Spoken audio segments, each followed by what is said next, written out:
Hello, everybody. I'm Jeannie Blaylock. He is the new boss for the St. Johns County Public Schools, Dr. Brennan Asplin. His responsibility is huge, 52,000 plus students. How will he handle the tough problems facing the district? I sat down with Dr. Asplin and we started with a little of his family history. Well, almost official. Yes. It's not welcome to St. Johns County for you then, really, because you have been here before. That's correct. So let's talk about your family. What is it you think that brought you to Florida? It's an interesting story. Yes. So I was born in Baltimore, Maryland. And when I was 2, we moved to Florida. And the reason is because my father played professional baseball for the Washington Senators. And they would have spring training in Fort Myers. And so when he completed his career in the baseball world, he said, we're moving the family to Fort Myers. It's great down there. We need to go to South Florida. And so that's what we did. And I had 2 twin sisters at the time. So I was 2. They were a year, I guess, not even a year old. And we all jumped in the station wagon and came to Florida, and that's been here ever since. So if it weren't for baseball, St. Johns County may not have you. That is correct. And you played yourself a little bit? I did. Played obviously at high school, Lake Brantley High School in Seminole County, and then I played at Seminole State Community College back, it's been a while now. So let's talk about the apple of your eye, little Yes. Jack. Yes. Tell us who Jack is. So Jack is our grandson. He is 6 years old, and he is in kindergarten at Ketterlinus Elementary School. And he's just an amazing little guy. He tries everything, does everything. And I guess just like any other 6-year-old, he loves those chicken nuggets and those French fries. And then Grandpa lets him have it. What does he call you? He calls me Doc. Doc? Yes. Why is that? Well, I have my Doctor of Education, Ah. and so he calls me Doc. And then my wife, he calls Mimi. So Mimi and Doc. Oh, that's great. Very good. Yes. Let's talk about teachers you've had. Tell me about a teacher that still sticks out in your mind after all these years. What did that teacher do that you remember that teacher after decades? Right. Yeah. So it would be my 8th grade math teacher. I think that's why I went into mathematics as a teacher as well. She was just an amazing teacher, just really involved not only in mathematics, but also in your mental health and what you're doing at home, and just getting to know you as a student and showing that she really cared about her students. That was really, really good. And then she always encouraged me to help, tutor some of my friends, some of my classmates, and I really felt comfortable with that. I think at the end of the day, that's why I ended up going into math education, based on the fact that I loved helping my classmates, and all started with her. So, Did she say anything that sticks in your mind? that was a long time ago. Was it? Well, let's talk about your math degree, bachelor's, right? Yes, right. So are you the kind of guy that can easily subtract like 349 minus 212? Oh, no. No. Not real quickly in my head like that. I always when I went through school, I worked very hard to go through my education and get my degree. I wasn't a computer brain or anything like that. But I just enjoyed the process and understanding the process and then teaching it to other people. Well, tell me something that would maybe surprise people about you as a student that helps you relate to students who struggle. Right. So that's a great question. When I was in Fort Myers, I was there through the 8th grade, and we lived on a farm. So we were far, far away from everything. And school was an hour away, and there wasn't there was no bus that came out to my area. And so when we moved to Orlando, Seminole County, I went to Lake Brantley High School. One of the things I noticed is that my vocabulary was lacking. And I think it was because of just the background. When you talk about students' backgrounds and the connection they can make when they're reading to what they've experienced in their life, and the vocabulary that they garner just from being around other people, I was lacking in that. I had to catch up quite a bit. My teachers really helped me with that. And so understanding that not every student may do well on testing because it depends on what's being tested. You want to test me about farm animals and farming and maybe the Southern lingo of communication and vocabulary, 100%. Do you remember a word that you just didn't know that everybody else seemed to know? Well, lariat. Ah. Yeah. So I remember my friends, when I arrived in Orlando, if you brought up a word like that, look at you like, what is that? What are you talking about? Versus some of the things they were talking about were very high level that I had to learn, and I had a great experience. My friends were fantastic. My teachers were great, but I had a learning curve. So how did you do that? How did you study and get your vocabulary better? It was just from being around my friends and people that, groups of people that you're talking to all the time, and just understanding those words and learning those words and so forth. That really helped me. And that's one of the things I think, when you look at our kindergartners, our pre-K students, and you look at the achievement gap, for instance, a lot of the achievement gap is from vocabulary, lack of vocabulary. And we really have to catch students up on that vocabulary. And that's what helps us to, I think, close the achievement gap as we move forward. But vocabulary, phonics, those kinds of things are really, really important. And, by the time you get to high school, like I did, and I'm using the word ain't, and people are saying, we don't use that word. And now you can laugh about it. I used it every day. Yeah, you're laughing now, but were you embarrassed then? Yeah, it was. It was a little embarrassing, and just learning vocabulary words and how to pronounce and everything was very important. Now, diagramming sentences, I was very good at. I think it was because of my math background. Ah, there you go.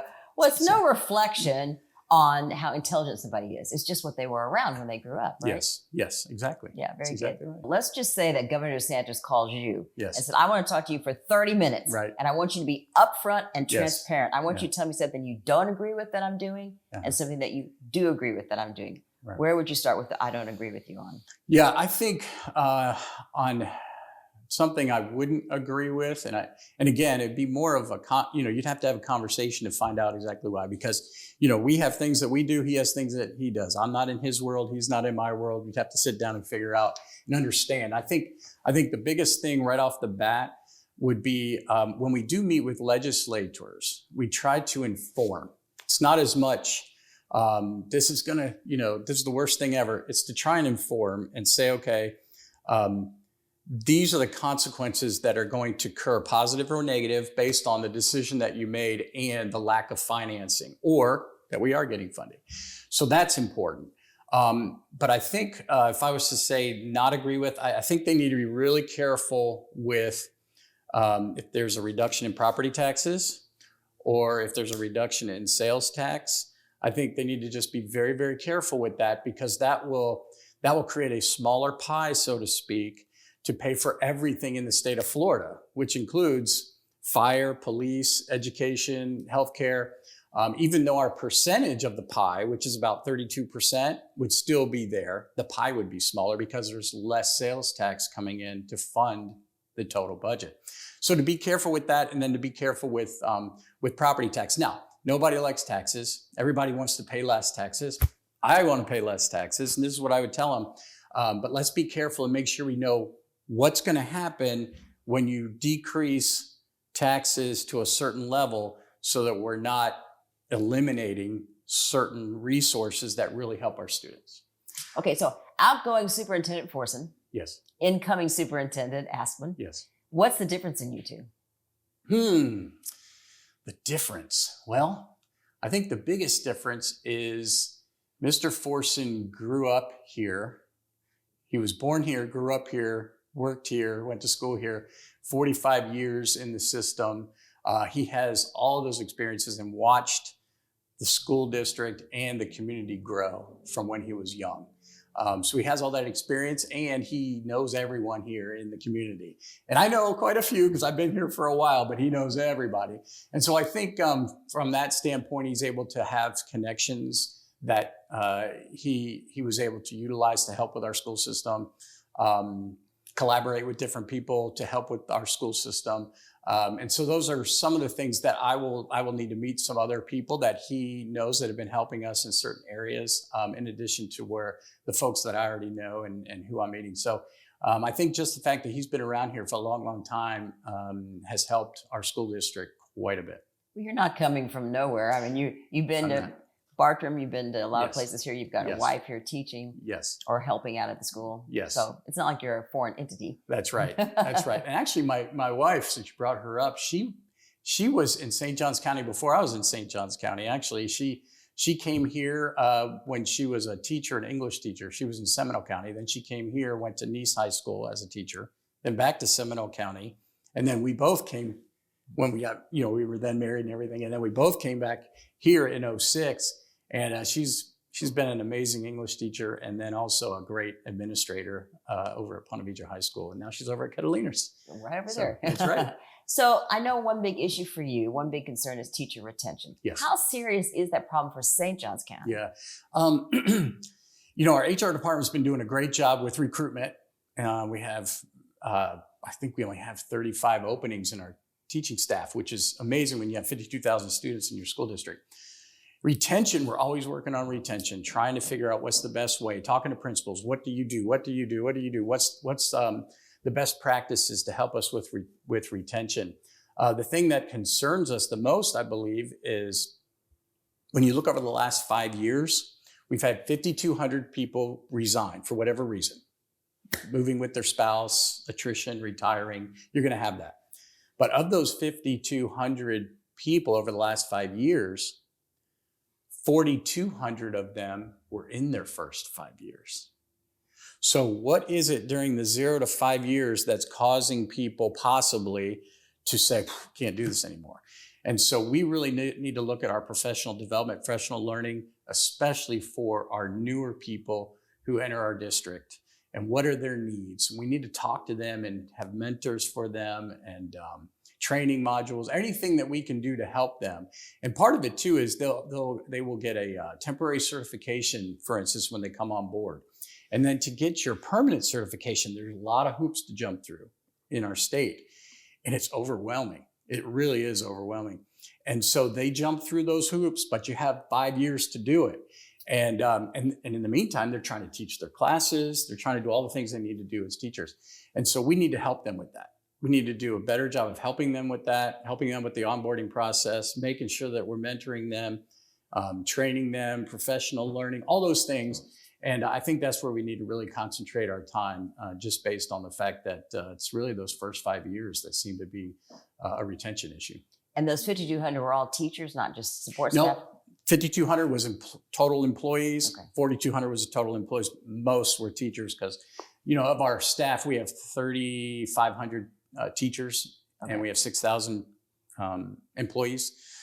Most of them were teachers. I think next would be bus drivers. Okay. And it's just difficult. I think every district struggles with bus drivers. Yeah. And So interesting you brought up that train of thought, because that was my next question. I talked with a lady who says she has talked directly to you and she told you, quote, "I will be a thorn in your side." okay. And she said that is my job because she is with the teachers union. Okay. Okay. And this All right. is Kate Dowdy, right? Okay. Mhm. So she represents 1,500 teachers. And she was talking about her concern Mhm. of losing teachers in their Mhm. first couple of years. Mhm. She said the problem is pay, for one thing, Mhm. and also teachers are struggling. Right. And she said that we're losing teachers. They're going to be insurance agents. They're going to be realtors. They're going to be, she said in her words, charcuterie board entrepreneurs, Mhm. And so she wants to know, do you support a mentorship program that would hire mentors that are certified to bring them in, be in the classroom, get to know the teacher, and help out? Yeah, I think that, first of all, she's not a thorn in my side. She and I will work very well together, and it's all about collaboration, right? Seeing what was needed and then solving problems. And so that's what we'll do. I think we both agree with what the issue is. It's just, how do we solve that? Now, do we bring mentors in from the outside, or do we have mentors inside? Do we create a mentorship in our system? Because we have amazing teachers in our system that are all willing to work. Did they And have then time to do that? Do they have time, and do we have a supplement of some sort to give to them to be able to do that? So those are big issues as well. So it's a matter of us getting together and talking through that and what that would look like. In the other districts that I was in, the mentoring programs were always from the inside. They were teachers that were helping other teachers, and they were getting a little supplement, for the year. But looking outside or looking somewhere else is not out of the question, and it's something that we need to talk about, because we we can't keep doing the same thing that we've been doing because you're going to get the same results, right? So we do need to talk through that and try to figure out what would be the best way. Well, she's wondering, could you use some of the 15% from the 1 mil Mm-hmm. to help fund a mentorship program? Right. So, like you say, the 15%, the 85% went toward teacher salaries and everything. Right. So as far as retention and dollars are concerned, that was a really good thing because the teachers are going to go anywhere from a $4,500 supplement to an $8,500 supplement, depending on the years of experience that they have. So that's really going to help them in addition to their regular salary.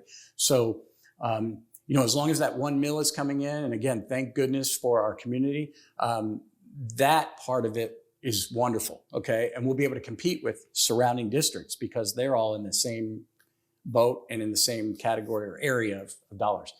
But as far as retaining and remediation and training and mentorships and all of that, we definitely need to continue to look at that and make sure that we come up with a solution for our team, especially the beginning folks, 0 to 5, what I just said, we've lost most of our people have been in the 0 to 5 years, and they go and they do other things because they get paid more money. And I know at Bartram I had the best calculus teacher ever, and hired him from, I believe it was Illinois or Michigan, somewhere in that particular area.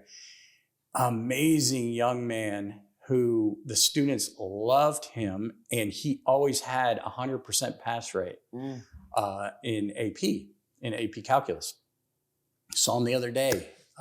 He said, "Nope, I had to get out." I'm like, "Well, what do you mean?" He said, "Yeah." So what are you doing? He said, "I opened up my own tree cutting business." So he's cutting trees and making twice as much money. So I get it. There's, especially with our math teachers or science teachers, so many companies that are looking at them and they can do so many other things, but we need to figure out how to retain our folks and treat them right, value them right, recognize them, do all the things that we need to do to make sure that we understand their purpose and that they're valued.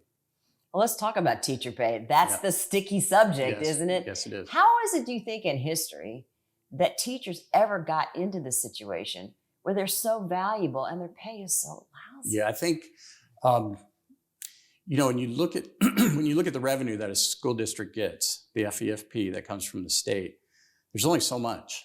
We're not a business. We can't make widgets and sell more widgets and create more revenue to be able to give our folks, nice raises. We get what we get from the state, and we get certain federal dollars as well in certain particular categories.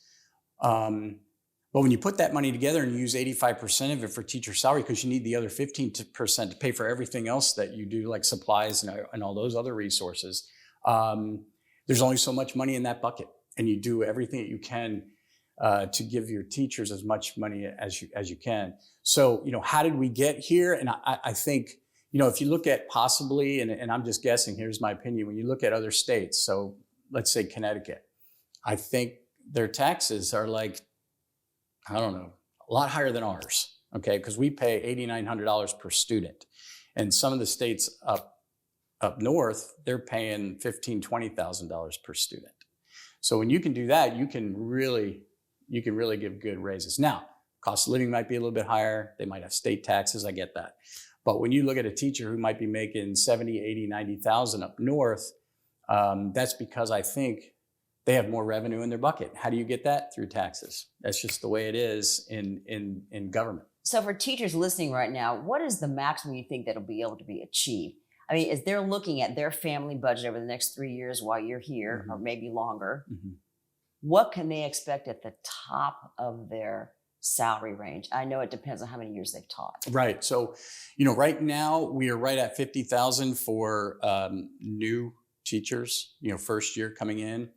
And then this year, like I said, the 1 mil referendum allows us to pay $4,500 to $8,500, depending on how long you've been in. That will continue for the next 4 years, and it'll probably grow as housing values grow. That assessment will grow, and the taxes will grow, which will allow more dollars. But for 4 years, they can depend on at least the amount that they're getting now. And then as far as their base salary that comes from the state, that $50,000 to start all the way up to, I don't know where we are, we're probably around $60,000 for a 30-year teacher, somewhere in that range. We continue every year then to negotiate with the money that we get from the state dollars to give raises. Usually we've been in the 1%, 2% range. Cost of living and inflation goes up more than that, right? So their expenses and even our school expenses go up faster than the money that we receive. So if you were if somebody just came in as simple as said, well, how much money could I even get maximum wise, just in a nutshell? After 30 years experience or first year? But do both. Okay. So first year, you're looking at $50,000 for your base. That's what comes from the state. And then we can negotiate. That's what's on our schedule to start. And then you'll get another $4,500 from the referendum.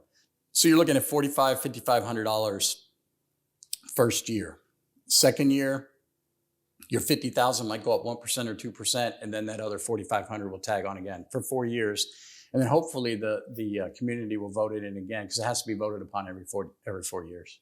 And the 30-year teacher? Yeah, 30-year teachers. I'd have to look, really, Ms. Blaylock. I'd have to look. I think we have, when you look at a few of our teachers that have been here for a long, long time, 30, 35 years, they're probably in the 60 range. There might be a couple in the $70,000 range, and then you tag on the $8,000 referendum on top of that. So that's where they are right now. And they're probably, either getting ready to retire or might be even in drop right now, getting ready to move out of the system. So when you look at the numbers from NEA, they say that with inflation accounted for, teachers are now making 5% less than they did 10 years ago.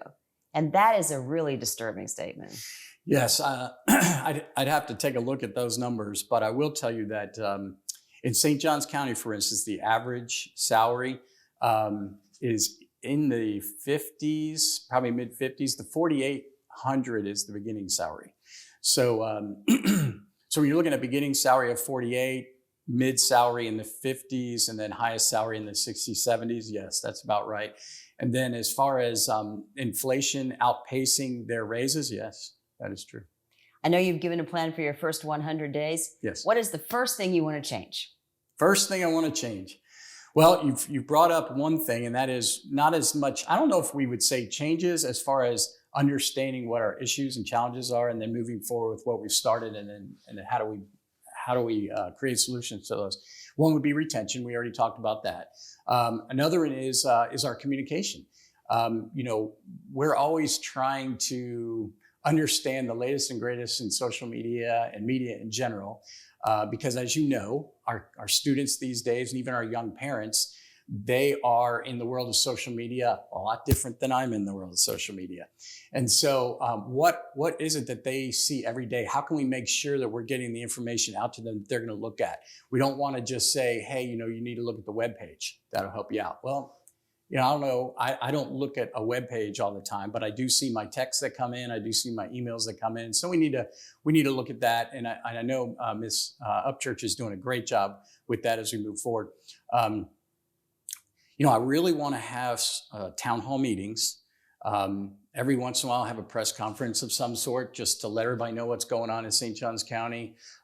Creating videos. I know when I was in Sarasota, I created videos of different schools, like 1-2 minute videos, just so that everyone in the county could see what's going on at different schools. And I think everybody enjoyed that. So how would you you want to restructure those town halls, right? I think Yes. I've read that you don't want to just talk about a zoning issue. I mean, you That's want right. the town halls to be what? How different? Collaborative. I want the community to come and be able to voice concerns, voice challenges, but also bring solutions that maybe we haven't thought of, so we can all work collaboratively towards some of those solutions. Do you have a plan for how often you're going to do this? Yeah, it would be great to do it every couple of months. Obviously the first 1 or 2 would be to get everybody to get to know who I am and what we're doing, and what, inform people of what is happening in the school district and how it works. And then also to give the community a voice. I love talking to people. I love talking to the community, the parents, students, our teachers, to find out what it is exactly that is a problem or a challenge in your mind, and what do you think we should do about that? And whenever I do meet with business people, for instance, it's very enlightening, because they think of it differently than a school system, because we're a government entity and they're more private. But but I think they have great ideas in the private sector. And we need to be able to take some of those ideas and see how we can utilize that in our governmental agencies, especially our school system, to help our students become successful. But, I'm all about everybody, let's get together, let's get in a room. Here are our problems, here are our challenges. Here's how much money we have. And I don't have control over that because it comes from the state, and here's our bucket of money. Now, how are we going to spend it, and what resources do we need to attain the solutions that we want to come up with? And so that's really where I'm coming from in that sense, and I love to do that. So you want to hear more from parents. You want Yes. more direct talking with parents. Yes. Okay. I do. I want to hear more about what they have to say, what the issues are. I mean, we're not perfect. We're a great school district, but we're not perfect, and we get emails and calls from parents about issues that come up, and we'll always continue to have that and solve problems. But I'm talking about, bigger visionary type of, where do we want to be in 5 years? What does that look like? We have AI coming down the line. How are we going to incorporate that into our school district with our students? Because they need to learn it, because they need to be able to compete out there in the workforce. So we don't want to just say, oh no, you can't use AI because it'll, that's like cheating or whatever. We need to figure out how to use it and make sure our students are using it properly. And our teachers, they're already using it for a lot of things, but if things like that, like how should we use that? Here's a challenge. Here's what we're trying to do. What are the solutions, and who has the ideas? So give me an example of something you've seen with AI that you think is going the wrong direction that you want to stop the district from doing. Right. So, with AI, I know you want to know the wrong thing. There's a lot of really good things, and our teachers are doing a lot of great things with lesson planning and so on and so forth. I think the wrong things would be, if a student is able to go on there and just type in a couple of topics or a couple of things, and it just prints out something they can just turn in, and it's their work when it's not necessarily their work. We have to make sure that we have protocols and processes in place. How are we going to do this? Because you're not there with them when they're at home doing it. You can't watch them do it. Do you feel like you have the processes to go in there and stop it? I mean, can you detect that now? Can you tell who's cheating, basically? You can detect a little bit of it. Teachers are very good at understanding student voice and knowing, okay, yeah, you wrote this, or no, this doesn't sound like you wrote this.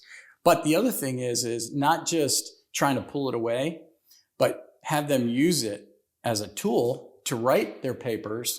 But then there needs to be more with presentations and talking about what you wrote, and what resources or areas did you look at when you researched to come up with these ideas, and can you explain it? Can you explain your own paper, basically?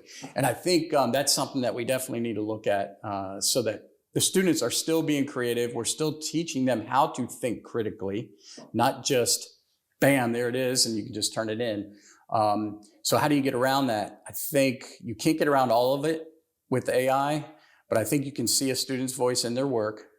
And then I think it's going to be very important for us to help them with their presentation skills and delivering that information, which could be a very positive thing as far as what their paper's about and where did they get that information. So yeah, it's a fascinating field. it is. Yeah. It is. So House Bill 1105, part of that, no cell phones bell to bell for elementary and middle school. Yes. Okay, but high school still kind of feeling the way there. Yes. Do you want St. Johns County to be one of those 6 pilot counties that tries no cell phones in a high school all day? I do not want to be a pilot for that right now. Let's let the other, I think there's 5 or 6 districts that are piloting that, and let's see how that goes. In our high schools, one of the positive things that occurs is in the classroom with instruction, and every student has a cell phone. And as long as they're using it properly in the classroom for instruction, I think that's important, and our teachers control that. They need to be able to utilize it so that when they do leave us, like I said, they can compete in the real world. I mean, every meeting you don't go to, everybody has a cell phone, and you're trying to talk through a meeting or work through whatever it is you're working through, and you have a cell phone, you have things going on. They're very good at that. Students are very good at that. But we do need to make sure that we're honing in just on instruction. Now, they help us a great deal with that because, when you look at computers and people talk about, the one-to-one computer situation. Well, one-to-one here in St. Johns County would cost us another $90 million. And then you have to refresh those computers over every 3 or 4 years. So having the students be able to bring in either their own computer or have their cell phone is a really good thing, especially in the classroom. And as long as they're utilizing it properly and the teachers are able to help them utilize the property, that's great. Then, at lunch, in between classes, they're going to do what they're going to do on their phones. As long as it's not disruptive to the educational environment. So. For the younger kids, how do you answer parents who say, yeah, but I can't reach my child in an Right. emergency and I need to call them like right away, and they get worried about that? I think it goes back to probably when you and I were in school. We didn't have cell phones. We didn't have cell phones. And if you needed to contact your parents, you went down to the office and they helped you with that. You call on So a you're landline, comfortable or with you call that with now? a cell phone. An adult might have a cell phone that can communicate with the parent. And then Miss Upchurch does a fantastic job of getting out any issues that might happen at a school. So if there's a safety issue, instantly she's putting that out there to parents so that they get it. Now, is she ahead of the students? No, students are always ahead of us because they have those cell phones. But we still get it out in a timely manner so that parents know what's going on. And then we, and then we let you know so that you can put it out there on the news so everybody knows what's going on. So I think it's going to be more about that in the elementary school. We don't want them to be sidetracked on their phone all the time, and then they're losing them and they're breaking them and they're stealing them and, all those kinds of things that you have to deal with. And so, so I think, in that sense, old school on the phone, and then getting messages out through our adult cell phones and our social media is probably what will be best for those students. There's an interesting survey that came out yesterday from a group called resumebuilders.com. They said the people they surveyed, 46% of Gen Z males with college degrees are now either in the trades or they're trying to get in the trade because they're worried that AI may steal the white collar jobs and they want to be in something else. So what are you doing in St. Johns County to address that whole issue? Yeah, that's a great question. The trades are very, very important, and not to go back to my other district, but in the one that I just came from in Sarasota, that was one of the big issues that came up, and we did actually create 2 academies that had to do with trades. Riverview High School, right? Riverview High School, There you yep. go. And so that is working out very well because of what you just said. So many students wanted to move in that direction, so that was built. Here in our district, we have a lot of academies. 40% of our seniors are in academies, and so what are those academies? And we have everything you can think of as far as our academies are concerned. But as far as our trades are concerned, I think. Looking at First Coast Technical College, we have K-12 students that go there as high school students, and then we also have adults that are there. And it's all about trades. Medical assisting, welding is huge, auto mechanics, diesel mechanics, all those areas are big. And then now we're opening up or remodeling our old Hastings High School out in Hastings. Built in 1924. And that building is going to also house workforce education, which has to do with a few different things, cosmetology, medical assisting, childcare pre-K, to help our students learn how to do that and be able to have students go to school, and we are educating their little guys, right? And then we also will have diesel mechanics out there, and then alternative energy. Out there where there's a lot of agriculture. And so when you look at drones are being used out in agriculture. And then also you'll find solar fields are out there, and just alternative energy type situations and regular energy. So we have many students who really want to be in that field. And so we're trying to create all these different trades type venues or classes, courses for our students so that they can come right out and they're ready to go. Is there anything you learned from your experience in Sarasota that you still want to bring here that's not being done here? No, I think we're on the same lines. The building they have there is brand new and is state of the art, really nice building. Ours is very old. I think ours was built in the 60s, our First Coast Technical College. And so not that limits us, but we have to do different things to make sure that we can have auto mechanics properly, and so forth. And you want it to make it look like what they're getting into, because, the dealerships around here, they pick up our kids right out of school and they already have a job. Northrop Grumman, same way.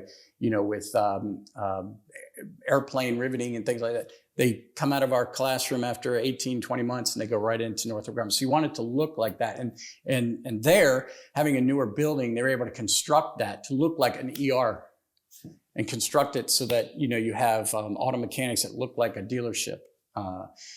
So will you be looking at changing that here to more modern buildings? So we're always trying to look at doing that at some point in time. Right now with FCTC, we just put brand new roof on the whole thing, which is very, very expensive.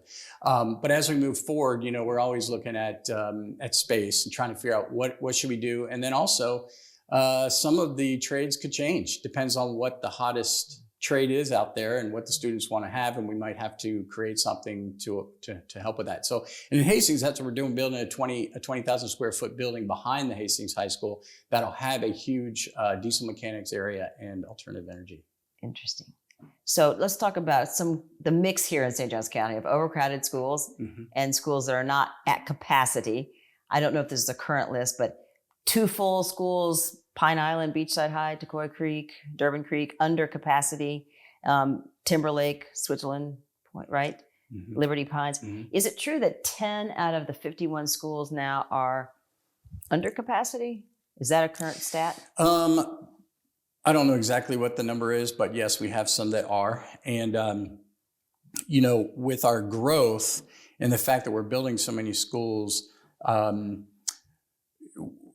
we have opened up more seats to open enrollment for people to come in from other districts. And how did that go? Is that still going on, and did that solve some of the problems? Yes, so that is still going on, and we had a tremendous number of students who applied for some of our open seats, so we're filling those seats. I think last check we had around 250 students who are coming in or are going to be in some of these schools to fill some of those seats. From outside St. Johns County? Not all of them are outside. I don't know the exact number, but 250 who applied that will pick up some seats.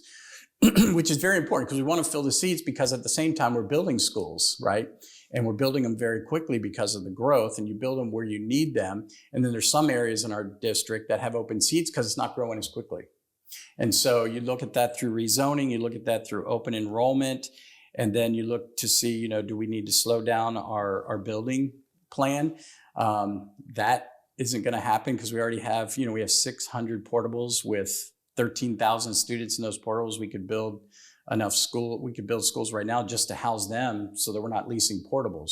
So we're going to continue to build, but filling the seats is very important. We need to continue to do that. And open enrollment is definitely one of the ways that we continue to do that. So I know it's been a big issue in Duval County. Do you anticipate having to close any of these underutilized schools? No, we have no plans on closing any schools. Even the ones that have open seats, people are still moving in those areas. And so what happens is for instance, we just opened 2 new K-8 schools this year. And when you open 2 1,500 person schools and you rezone, you're going to pull from other schools that are overpopulated. But when you do that, you try to do it in a specific way where you're bringing neighborhoods over and everything else. Well, what that causes sometimes, for instance, at Ocean Palms, I think they went from 1,000 students down to like 400 students because we opened up these schools and we rezone. But people still move into the Ponte Vedra area, and so that 400 will turn back into 1,000 fairly quickly for us because of the growth. If you're in another school district that you're not having the growth, then yeah, you would be concerned about that. And maybe that's part of what Duval is looking at. If you don't have those young students, those kids coming in, and you have people that just stay in their house and they retire in their home and they're not selling to new families, all of a sudden you find yourself with empty schools. And we're not in that category at this point. Everybody is still moving here. And despite the fact that they love their neighborhood schools, it's not going to change. It's not going to progress. So what do you tell parents who say, I moved to St. Johns County because I heard that the schools are the best in the state, but now that I've gotten here, it's too crowded in my school, and I'm having second thoughts about it. We say, welcome to St. Johns County. Even our superintendent, he has 6 kids, and his kids have moved probably 4 times to 4 different schools over the years because of just the growth and building as quickly as we're building and having to rezone in certain pockets. And so when they come in, we say, yes, welcome to St. Johns County.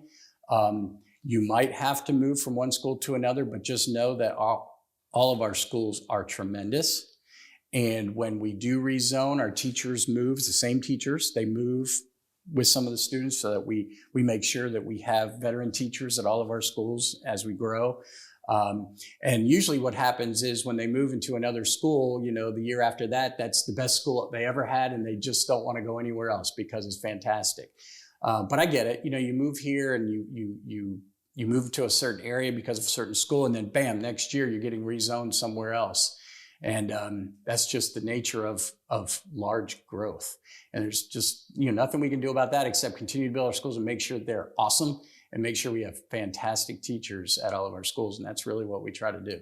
You talked about teachers moving. One mom told me that her son was at a high school, fairly new high school, and had a science teacher. Then they got an email that teacher was being moved somewhere else. Mm-hmm. So the substitute teacher, that substitute teacher was there for weeks, mm-hmm. didn't really understand the AP mm-hmm. curriculum. Mm-hmm. The kids were trying to kind of help out, sort of semi-teaching, and yes. she was really unhappy about mm-hmm. that. And yes. so was her son. Yes. Yeah, that so what's the solution there? That's an unfortunate situation. What happens there is, especially when we were where we had teacher shortages, for instance, and it's starting to come back for us. So when we have our job fairs, we have large numbers of people starting to come to our job fairs again, which is fantastic. Right after COVID, you couldn't find anybody because a lot of people left, a lot of people didn't want to be teachers, and so on and so forth. But when you're looking at chemistry or calculus, some of those courses where you have a hard time finding teachers to begin with, and then you put a teacher shortage on top of that, you might not have anybody apply for the position for 6 weeks. So what are you going to do? You're going to have to put a sub in there and try to find a sub that knows something about that particular course and place them in there until you can find a teacher. The other thing is and coming from Bartram Trail, I would have, for instance, the science department to get together and say, look, we still don't have anybody who's applied for this job. We have a sub in there. We need you all to continue to work together and help that person. And so we do a lot of that. But at the end of the day, when you don't have a person and no one's applying and nobody else is there to teach chemistry, it makes it very, very difficult. And because you want to make sure the students get what they need, but you rely on the other teachers to step up and help in those situations. So it's interesting you said that because I was talking with Dr. Linda Thompson from the school board, and yes. she was talking about when she was principal at Nice. Yes. She said in 2009, mm-hmm. when they would have a language arts position open, they'd have 75 to 100 applicants. Yes. Chemistry, maybe 25. Yes. But then now sometimes 0. Yes. So statistically, how much is that improving with the job fairs now? Well, we have filled all but, I think, 25 or 30 jobs at this point in time, which is amazing. Like I said, our HR department has had many job fairs during the last couple of years, and folks are coming in large numbers again, which is really good because not only do you get them and you can interview them, then you can pick the very best ones that you want, right? School districts like, let's say, Duval, when they close a school, and they have to eliminate some teachers, they will come to our job fair. And so we're able to pick up teachers that way. I know we were able to do that over the last year and a half from other districts that maybe had to downsize.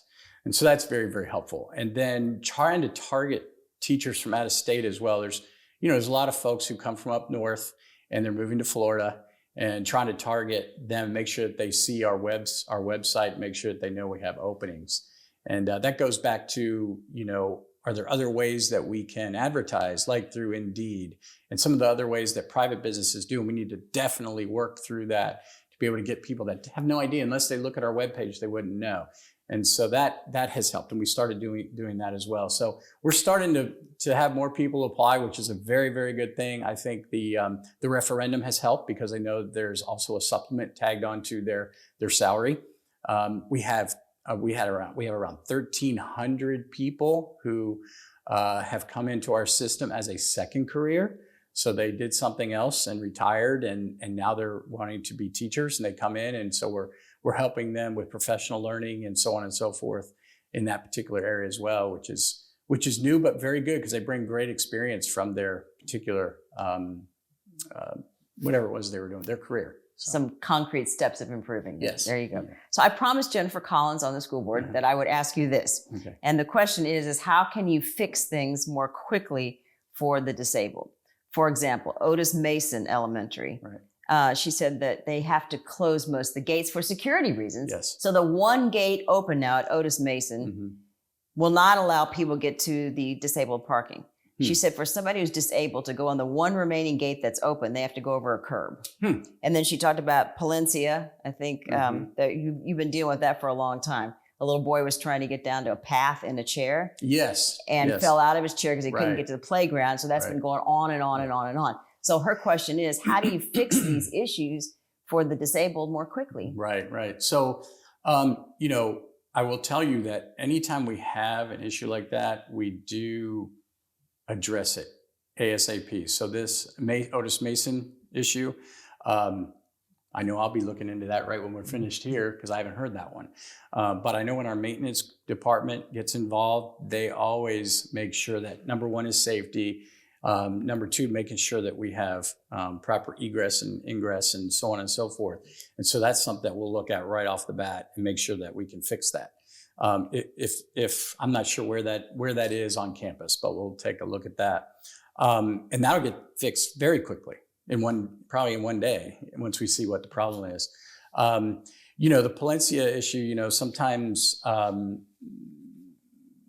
the Office of Civil Rights will get involved, OCR. They'll get involved if they get something from a parent, and then they'll call us, say, hey, we need to look at this and see if we need to make some changes and so forth. And evidently this issue with that particular student happened years ago.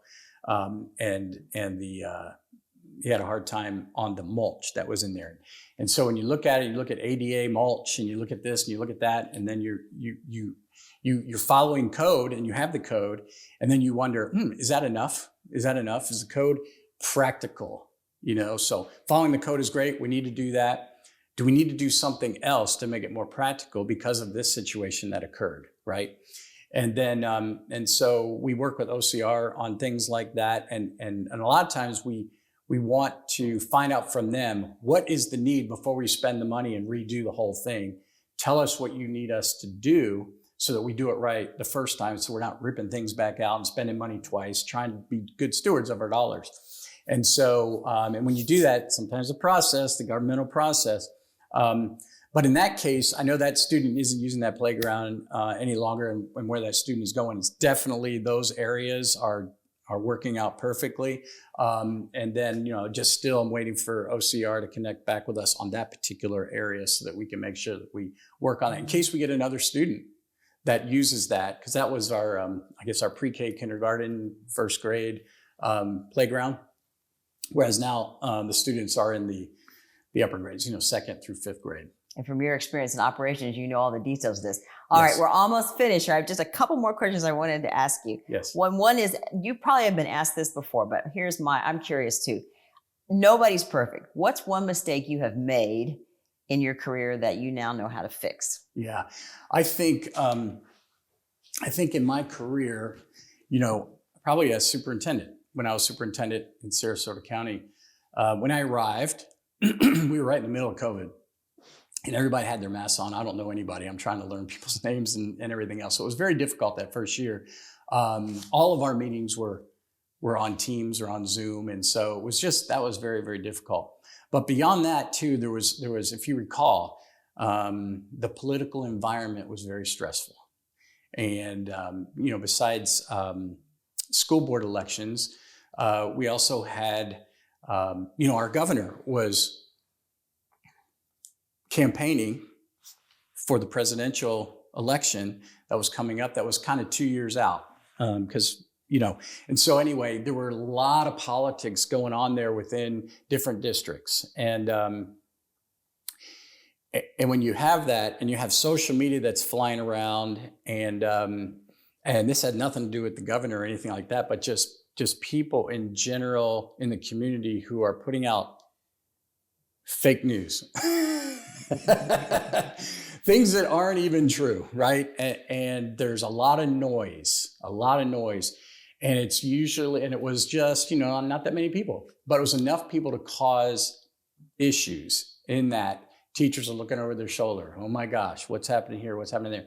And so I think one of the biggest things I learned was when you're a superintendent, making sure you follow your laws. You definitely want to follow laws, but then run your system, because you need to make sure that we are serving our students properly. That's our whole job. Serve our students properly, and then help make sure that our employees are getting what they need. But keep the noise away, because there's a lot of noise out there, and there's a lot of social media out there. And it's one thing if it's true. It's another thing if it's not true. And people think it is true, and they get very scared about that, and very concerned about that. It's hard for them to do their job. And so keeping that away from them, trying to make sure you keep that over here and keep things moving forward. And I think the teachers and administrators did a really good job with that, but it does take its toll. So for all the people who go, yeah, I heard he got pushed out of Sarasota, that's what you've learned, to keep the noise down? Yeah, keep the noise down, and just keep moving forward for students. And that's, as a superintendent, that's what you need to do. And you can't control everything, especially. Do you feel like you've put that issue to rest now? I do. Okay. I put that issue to rest. It was concerning, kind of coming out of the blue for me. And I thought everything was moving along great, because we had done a lot of wonderful things in there. And, we created a new strategic plan. They hadn't had one for 10 years. We became district certified or accredited, never had that before.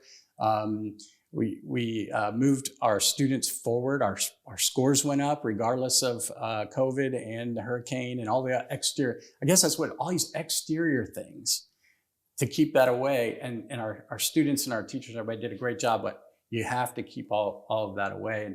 And I thought, we were doing that, and we did. And I think it was a very political situation, in that I had to move on because of the politics. So I have two more questions. One is a fun one to end it, yes. But the other one is your option. Is there anything I haven't asked you yet that you wished I had asked you? No, I think if I was just to say anything else, to the community is, I'm very excited to be in this position, excited to continue, and to lead our district. It's very dear to my heart, this district is, and it's a huge responsibility, because as you said, people are moving here for the school system. That's a big responsibility. We need to make sure that we do everything we can so that their students are successful and happy, right? But also safety. Safety is something that we look at every day, and making sure that we've done everything we can, with our policies, our procedures, and then our environment, to make sure that our students and our employees are safe.